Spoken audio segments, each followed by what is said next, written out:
Assalamualaikum. Okay guys, saya suka review pelapis seat ni sebab satu dia murah, okay, senang pasang dan dia kalis air.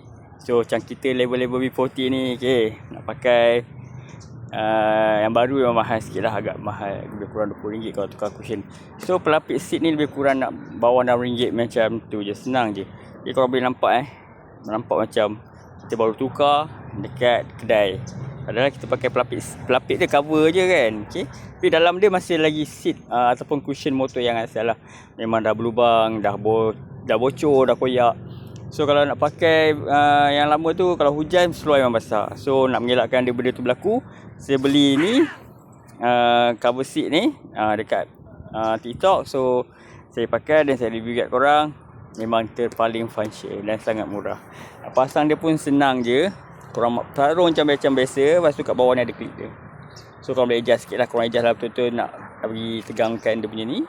So kalau korang rasa benda ni function dan bermanfaat pada motor korang, boleh tekan link kat bawah